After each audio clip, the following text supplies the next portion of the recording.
Bonjour Pékin. Quelques nouvelles qui concernent les pays de l'Afrique du Nord. Je commence par la Libye où la Compagnie nationale de pétrole a annoncé la fermeture par un groupe armé d'un des grands sites pétroliers du pays.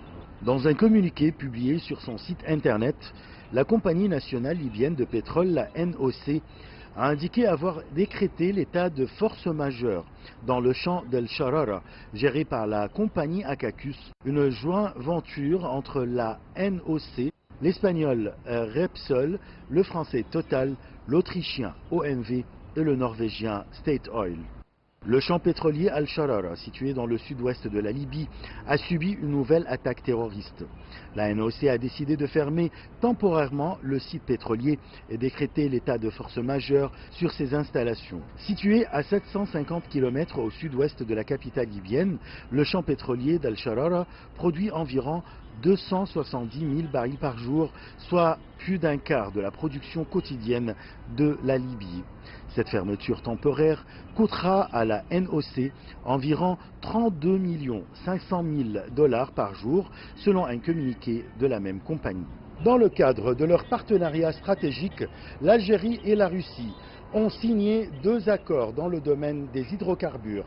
L'entreprise nationale russe Transneft, spécialisée dans le transport du pétrole par canalisation, et la Société nationale algérienne des hydrocarbures, Sonatrach, ont conclu 2 accords dans le domaine de l'inspection des oléoducs ainsi que dans la recherche et le développement.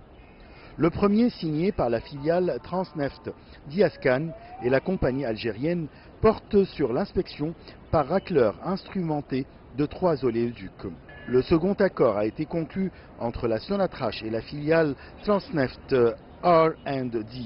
Il consiste à élaborer un diagnostic de l'état du système de protection du parc de stockage d'hydrocarbures du terminal à l'arrivée du port de la ville de Béjaïa dans le centre de l'Algérie contre la foudre et la réalisation d'une étude d'ingénierie pour sa mise à niveau. Une mission du Fonds monétaire international se rendra en Tunisie début 2019. Cette mission s'inscrit dans le cadre de la 5e revue du suivi des réformes en Tunisie et précède la réunion du conseil d'administration du FMI en février 2019. À l'issue de cette réunion, il est prévu que la 5e tranche du prêt du FMI d'un montant de 255 millions de dinars soit déboursée. Au total, la Tunisie doit bénéficier de 2 900 millions de $. La seconde moitié du prêt sera complétée durant la période allant de début 2019 jusqu'à avril 2020.